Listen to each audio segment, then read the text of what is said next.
Salut à tous, j'espère que vous allez bien. Aujourd'hui on se retrouve pour une affaire vraiment très ancienne mais hyper originale. J'avais envie de vous parler d'autre chose que de meurtre pour une fois. Et du coup, je vais pas vous spoiler le thème de la vidéo. Comme ça, si jamais vous ne connaissez pas, vous allez pouvoir le découvrir au fur et à mesure.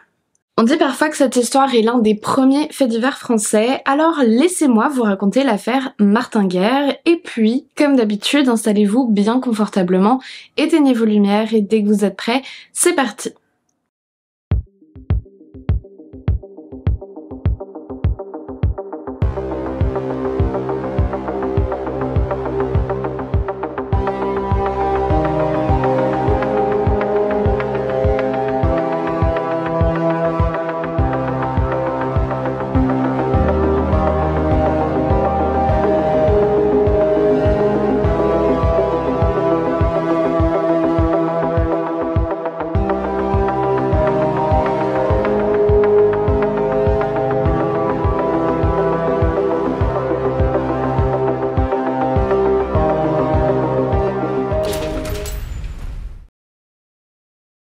L'affaire dont je vais vous parler est très ancienne, comme je vous disais en introduction, elle se déroule au XVIe siècle dans le sud de la France. Laissez-moi vous présenter le personnage principal de cette histoire, Martin Guerre.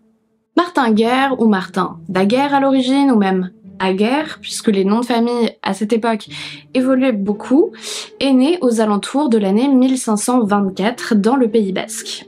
Lorsqu'il a 3 ans, ses parents déménagent à Artigat, un village des Pyrénées en Ariège, où ils s'établissent comme paysans et briquetiers. C'est à ce moment-là qu'il se renomme la famille Guerre, un nom qui colle plus à la Languedoc. Très jeune, alors qu'il est seulement pré-adolescent, Martin est promis en mariage à une jeune fille, un petit peu plus jeune que lui, issue d'une bonne famille, Bertrande de Rolls. Le mariage est officialisé lorsqu'il a 14 ans et elle en a 12 ou 13 environ. Bon, je pense que vous avez compris, hein, pour les âges c'est pas hyper précis, mais comme ça vous donne un ordre d'idée. Le problème, c'est que cette union entre Martin et Bertrande ne va pas produire de descendants pendant de nombreuses années. Alors clairement de nos jours, en France, on n'attendrait pas vraiment qu'un couple de jeunes mariés de 13-14 ans se mette tout de suite à enfanter, et j'imagine que ça choque certains d'entre vous, mais on va dire que voulez-vous, c'était une autre époque. Toujours est-il qu'on se pose beaucoup de questions, est-ce que c'est un problème de fertilité ou de compatibilité entre les époux ? On dit que Martin n'est pas vraiment capable de donner à sa femme un héritier, il serait impuissant, ce qui fait beaucoup jaser dans le village. Bertrande et Martin ont beau consommer des breuvages à base de plantes, recommandés pour les mettre dans les meilleures conditions pour concevoir, ça ne fonctionne toujours pas et on en vient à penser qu'ils ont peut-être été victimes d'un maléfice. Finalement, en 1546, Bertrande tombe enfin enceinte, elle accouche 9 mois plus tard d'un petit garçon qui sera appelé Sanxi, tout comme son grand-père, le père de Martin. Et là, on pourrait se dire qu'enfin, la vie du couple Guerre va rentrer dans la norme, que Bertrande et Martin vont enfin avoir la petite vie paisible qu'ils méritent, mais ça ne va malheureusement pas durer. 2 ans plus tard, en 1548, Martin a 24 ans et il disparaît. Alors on n'est pas exactement certain du contexte de cette disparition, la version qui revient le plus souvent c'est que il aurait volé du grain à son propre père, ce qui aurait entraîné une dispute et qu'il aurait été soit chassé du village ou alors qu'il aurait lui-même pris la décision de partir après cette altercation. Il faut bien comprendre qu'autant aujourd'hui ça ne nous parle pas tellement ce genre d'embrouille, mais à l'époque voler du grain c'était vraiment quelque chose de très grave. Donc, bien qu'on ne sache pas si ça s'est vraiment passé comme ça, si Martin a été accusé à tort ou à raison, toujours est-il qu'il quitte Artigat et qu'il se volatilise. Résultat, Bertrande se retrouve seule avec un petit garçon de 2 ans sur les bras. Ses parents, à elle, sont plutôt stricts et ils veulent la remarier, mais Bertrande refuse. Elle, visiblement, ça l'arrange bien de se retrouver dans cette situation. Elle est peut-être très en avance sur son temps. En tout cas, elle refuse de se retrouver un mari et elle décide de vivre de façon autonome. Les années passent, le petit Sanxi grandit, son grand-père Sanxi, lui, décède malheureusement. La vie continue malgré tout jusqu'à un beau jour de 1556, soit 8 ans après la fameuse disparition, Martin Guerre revient tout à coup dans son village. Après un petit moment de flottement où on a du mal à le reconnaître, tout le monde l'accueille finalement à bras ouverts, Bertrande, leur fils, les sœurs de Martin, les gens du village, bref, tout le monde. Martin, qui a appris le décès de son père, revient pour réclamer l'héritage qui lui est dû, mais il y a une personne qui n'est franchement pas ravie de cette situation, c'est l'oncle paternel de Martin qui s'appelle Pierre Guerre. Alors au début, tout se passe quand même bien, Martin réintègre son foyer, il retrouve sa femme, ils vont même avoir 2 petites filles ensemble qui viennent agrandir la famille, bien que malheureusement l'une d'elles meurt très tôt alors qu'elle n'est que bébé. Sauf que les années passent, 2 ou 3 ans après le retour de Martin, ce dernier il entreprend des poursuites judiciaires. Je sais pas si c'est exactement le terme à l'époque, mais voilà, il va s'adresser à un juge pour récupérer les biens de son père que son oncle s'est approprié depuis tout ce temps. Mais l'oncle, Pierre Guerre, lui, il est pas du tout de cet avis, ça lui convient pas, donc il conteste. Et il conteste avec un drôle d'argumentaire. Il dit d'accord, moi je veux bien rendre l'héritage à Martin, pas de problème, sauf que le gars qui est revenu là, il y a quelques années, c'est pas Martin. L'oncle refuse donc de reconnaître l'identité de son neveu et il va tout faire pour le faire dégager du village. Ça va commencer par tenter d'aller trouver du soutien du côté de Bertrande. Ah oui, parce que, entre-temps, petit scoop, Pierre Guerre s'est marié avec la mère de Bertrande qui a perdu son époux. Donc au final, Pierre c'est l'oncle mais aussi le beau-père. Un sacré bazar. Bref, Pierre et sa femme poussent Bertrande à dénoncer son faux mari et à lui faire un procès pour cause d'imposture et d'usurpation d'identité. Mais Bertrande refuse, elle reste du côté de Martin. Puisque ça ne fonctionne pas, Pierre Guerre passe à la vitesse supérieure et il offre de l'argent à un de ses amis pour assassiner Martin. Hop, on fait disparaître l'imposteur et puis tous les problèmes avec lui. Mais là encore, manque de peau pour Pierre Guerre, son ami refuse de jouer les tueurs à gages. Vraiment, on en arrive à un moment où tout le village d'Artigat défend Martin, sauf Pierre, qui est prêt à tout pour se débarrasser de cet homme qu'il considère comme un parasite puisqu'il réclame l'héritage. Et puis en 1559, il y a un événement qui va basculer le cours de cette histoire. Martin Guerre est accusé par un noble du coin, le seigneur Jean d'Escornebœuf, d'avoir provoqué un incendie volontaire et il le fait emprisonner à Toulouse. Pierre Guerre, apprenant la nouvelle, accourt immédiatement et il demande à faire ajouter un 2e chef d'accusation, avoir usurpé le lit conjugal d'un autre homme. L'enquête est menée. On a notamment un ancien soldat qui témoigne en défaveur du suspect. Selon lui, le vrai Martin Guerre se serait enrôlé dans l'armée lors de sa disparition et il aurait perdu une jambe lors de la bataille de Saint-Quentin en 1557. Malgré cela, on ne trouve rien de concret qui permette de prouver la culpabilité de Martin Guerre dans cette histoire d'incendie, rien non plus sur l'usurpation. Sa femme Bertrande reste à ses côtés tout du long, elle le soutient et il est finalement acquitté. Mais Pierre Guerre, lui, ça ne le calme pas, bien au contraire, il est déterminé à ne pas laisser filer l'héritage.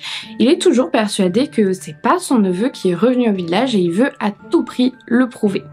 Il fait le tour de tous les villages aux alentours jusqu'à trouver, selon lui, l'identité de l'imposteur. Pour lui, c'est pas Martin donc qui est revenu il y a quelques années, mais un dénommé Arnaud Dutil, dit Pansette, originaire de Sajas, à une 50aine de kilomètres, qui est en plus, il faut le dire, un sacré loustic à la réputation d'escroc. Pierre Guerre revient à Artigat, bien décidé à ne pas lâcher, il va porter plainte contre son neveu Martin au nom de sa belle-fille Bertrande, et il va même aller jusqu'à la forcer à se porter à charge contre lui. Nous sommes finalement en 1560 quand le procès de Martin Guerre s'ouvre à Rieux-Volvestre. L'objectif du procès, c'est de définir si Martin est bel et bien l'homme qu'il prétend être ou s'il s'agit d'un imposteur. Et pour ça, comment on fait ? On va poser plein de questions à Martin sur son passé pour savoir s'il est capable d'y répondre. C'est le cas. On fait ensuite venir des témoins, pas moins de 150 en tout, et sur ces 150 personnes, environ la moitié, dont les 4 sœurs de Martin, affirment reconnaître Martin Guerre. Tandis qu'il y a une autre moitié, qui sont plutôt des gens originaires du village de Sajas, qui affirment reconnaître Arnaud Dutil. Bertrande, la femme de Martin, est particulièrement assaillie par les questions. On leur fait passer des sortes de tests où on va les interroger séparément sur des choses anciennes pour voir s'ils répondent pareil, et effectivement, ils répondent la même chose. Au bout d'un moment, Martin finit par s'adresser directement à sa femme durant l'audience. Il lui dit « Si tu peux jurer ici et devant tous ces témoins que je ne suis pas ton mari, alors j'accepte d'être exécutée. » Et bien sûr, Bertrande ne répond pas. Elle va même jusqu'à accuser sa famille de l'avoir poussée à accuser son mari. Elle explique que sa famille l'a menacée de l'assassiner ou de la faire interner si elle ne se prononçait pas à l'encontre de Martin. Et pourtant, malgré tout ça, elle ne peut pas s'y résoudre. Au final, le verdict tombe. La cour déclare l'accusé coupable d'usurpation d'identité et d'abus de confiance sur Bertrande. On déclare que le soi-disant Martin est en fait bel et bien Arnaud Duthil, et l'homme est condamné à avoir la tête tranchée. L'accusé fait évidemment immédiatement appel de cette décision. Bertrande, elle, est arrêtée pour suspicion d'adultère, et Pierre Guerre, lui aussi, est mis en examen pour possible accusation mensongère et parjure. Bref, vous comprenez, c'est le flou total. L'appel est traité par le Parlement de Toulouse, et là, il faut que je vous donne un petit peu de contexte pour comprendre la suite. Plusieurs présidents dirigent la chambre criminelle, dont deux qui vont particulièrement nous intéresser, Jean de Coras et Jean de Mansencal, qui comptent tous les deux se présenter aux élections pour devenir députés. Jean de Mansencal étant le premier président du Parlement de Toulouse, il confie volontairement l'instruction du procès à son confrère Jean de Coras. Retenez bien cette information. Et donc pour le procès, rebelote. Pour tenter de déterminer si l'homme est bel et bien Martin Guerre, on relance de nouvelles investigations, on entend à nouveau des témoins. Cette fois, ils sont près de 300 à être entendus, et on dit que 280 affirment désormais que l'accusé est l'imposteur Arnaud Duthil. Pourtant, Jean de Coras ne se range pas du côté de la majorité. Soutenu, voire peut-être poussé en coulisses par Jean de Mansencal, il défend l'accusé. Il argumente, ceux qui pensent désormais voir Arnaud Duthil se sont rangés derrière Pierre Guerre par peur ou par manque de conviction. Et puis surtout, Bertrande n'a pas pu se tromper sur l'identité de l'homme avec lequel elle vit depuis 4 ans. Les sœurs de Martin non plus, elles l'ont toutes reconnue. Et c'est ainsi que, grâce à la conviction et à l'implication de Jean de Coras, la cour finit par pencher du côté de l'accusé et consent à casser le précédent jugement, selon lequel il était reconnu coupable d'usurpation d'identité. En bref, le Parlement de Toulouse s'apprête à rendre son verdict. L'homme qui affirme être Martin Guerre est bien Martin Guerre. Et c'est au même moment qu'un nouveau coup de théâtre se produit. Des coups sont frappés à la porte du tribunal, les portes s'ouvrent, tout le monde se retourne pour voir qui interrompt un tel moment. Un homme s'avance, difficilement, en claudiquant sur une jambe de bois, puis révèle son visage, stupeur générale. C'est le vrai Martin Guerre. Pas de doute possible, tout le monde le reconnaît, même ses sœurs, même Bertrande. Elles fondent toutes en larmes et se précipitent dans ses bras. Bertrande supplie son véritable époux de la pardonner. Alors bon, évidemment, le faux Martin Guerre, là, ne fait plus vraiment le poids, et il va finir par reconnaître toute la supercherie. Il s'agit bel et bien d'Arnaud Duthil. C'est vrai qu'il présente une ressemblance physique troublante avec Martin Guerre, et c'est d'ailleurs un petit peu par hasard que l'idée de l'imposture lui est venue. À plusieurs reprises, des gens, le voyant, l'ont pris pour Martin et l'ont salué. Et puis, ça tombait bien parce que Martin, en fait, il le connaissait bien. Ils avaient soit été frères d'armes, soit il avait été frère d'armes avec un homme ayant lui-même très bien connu Martin. Ça change un petit peu selon les versions, mais peu importe. Et donc il lui avait été révélé énormément de détails sur la vie personnelle de Martin. C'est grâce à ces informations qu'Arnaud a si bien réussi à jouer son rôle pendant des années. Pour le reste, il affirme qu'il n'a eu qu'à tenir ce rôle. Selon lui, personne n'était au courant de son imposture. Mais vous allez me dire, et le vrai Martin Guerre dans tout ça, où était-il pendant tout ce temps ? Et surtout, comment a-t-il fait pour revenir et faire cette entrée totalement dramatique, fracassante, pile lorsque le verdict était rendu? Eh bien en fait, après avoir fui en 1548, il semblerait qu'il se soit réfugié en Espagne, où il serait devenu soldat. C'est probablement pour ça qu'il se serait retrouvé à la bataille de Saint-Quentin en Flandre en 1557, et qu'il aurait été amputé de la jambe. Pour ce qui est de son retour, eh bien il s'agit probablement d'une magouille politique. En effet, Jean de Mansencal avait connaissance du fameux témoignage de soldats selon lequel Martin Guerre avait perdu une jambe à cette bataille. Il savait également qu'il avait probablement rejoint l'armée espagnole. Grâce à ces informations, un des fils d'un des autres présidents du Parlement de Toulouse est parvenu à remonter la piste jusqu'à retrouver le vrai Martin Guerre dans un hospice et lui promettre qu'il n'aurait pas d'ennui s'il revenait, qu'il ne serait pas poursuivi pour trahison envers le royaume de France. Ainsi, il est fort probable que ce retour spectaculaire ait été manigancé pour détruire la carrière de Jean de Coras, qui s'est totalement retrouvé humilié publiquement puisqu'il avait pris la défense d'un imposteur. D'ailleurs, suite à ça, de honte, Jean de Coras ne se présentera même pas aux élections qui seront remportées par Jean de Mansencal, évidemment.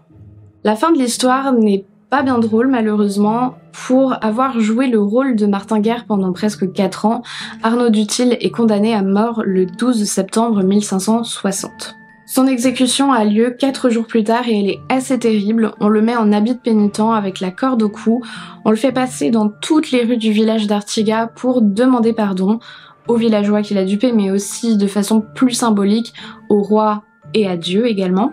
Et puis, il est pendu devant la maison des guerres où il a vécu ces dernières années, où sont nées ses 2 petites filles. Ses dernières paroles sont adressées à Martin, il le supplie de ne pas se venger sur Bertrande et de ne pas lui faire du mal. Et puis, une fois mort, c'est pas tout, on a ensuite brûlé son cadavre pour le faire totalement disparaître. Alors j'ai pas trouvé beaucoup d'informations sur la suite des événements pour le vrai Martin et pour Bertrande, si ce n'est qu'ils ont, semble-t-il, repris leur vie ensemble. Il reste malheureusement plusieurs questions en suspens suite à cette affaire. Déjà, pourquoi Arnaud Duthil a choisi de jouer le rôle de Martin Guerre pendant autant d'années? Quel était le but? Est-ce qu'il voulait simplement s'emparer de l'héritage du père de Martin Guerre? Est-ce qu'il a fini par tomber amoureux de Bertrande et tellement bien s'intégrer dans le village qu'il veut rester? Ou est-ce que à la base c'était une ruse qui avait été prévue entre Martin Guerre et Arnaud Duthil, du genre tu récupères l'héritage et on fait un 50-50? Autre question, Bertrande a-t-elle réellement cru que Arnaud était son époux ou est-ce qu'elle connaissait la vérité? Il semble quand même totalement improbable qu'elle ait pas reconnu son mari même après 8 ans d'absence. Je pense que, quand même, c'est difficile de se tromper à ce point-là. J'imagine qu'elle devait avoir un doute et qu'elle a dû décider de fermer les yeux là-dessus. Parce qu'au final, ça faisait 8 ans qu'elle était seule, mais en même temps, sans avoir le statut de veuve. Donc, par exemple, elle pouvait pas espérer se remarier, elle pouvait pas avoir d'autres histoires avec un homme. Alors, l'arrivée d'un nouvel homme que tout le monde considérait comme son mari, peut-être que c'était la seule porte d'issue qu'elle a pu voir dans sa situation. Vu qu'ensuite ils ont eu 2 enfants, qu'elle a refondé une famille avec lui, elle a dû se dire que personne ne s'apercevrait jamais de rien et sûrement qu'elle ne s'attendait pas à ce que son vrai mari revienne. Malheureusement, ça c'est un petit peu ma théorie, mais les siècles se sont écoulés donc on n'aura jamais vraiment de certitude quant à ces éléments-là de l'affaire. Mais voilà, c'est vraiment des questions que moi je me pose, en tout cas celles que je me pose le plus dans cette histoire. D'ailleurs, j'espère qu'elle vous a plu. J'avais envie de traiter un sujet un petit peu plus léger que les derniers, même si ça se termine quand même par une exécution et par plusieurs vies qui ont été à reconstruire. Voilà, disons que je trouvais que c'était quand même un petit peu moins hard que les histoires que je vous ai racontées les dernières fois, et puis c'était un peu plus divertissant avec tous ces rebondissements. C'est clairement le genre d'histoire où on se dirait si on la voyait dans un film que c'est un scénario un petit peu abusé. Vous voyez le truc. D'ailleurs, je sais qu'il y a un film français qui a été adapté sur cette histoire. C'est un vieux film des années 80, il me semble. Mais voilà, si jamais, peut-être que ça peut vous intéresser. Peut-être même que vous le connaissez déjà, d'ailleurs. Moi, je ne l'ai pas vu, mais je vous le signale au passage. Un grand merci pour m'avoir écouté jusqu'ici. J'espère que vous avez passé un bon moment. Si c'est le cas, n'oubliez pas de me laisser un j'aime, un commentaire et de vous abonner à ma chaîne. Moi je vous dis à la semaine prochaine pour une nouvelle vidéo, je vous fais plein de gros bisous et en attendant, comme d'habitude, n'oubliez surtout pas de rallumer vos lumières. But I won't be afraid of these cold lines on my face, for they may lead me to a better place. Will you remember what I've done? Will you remember where I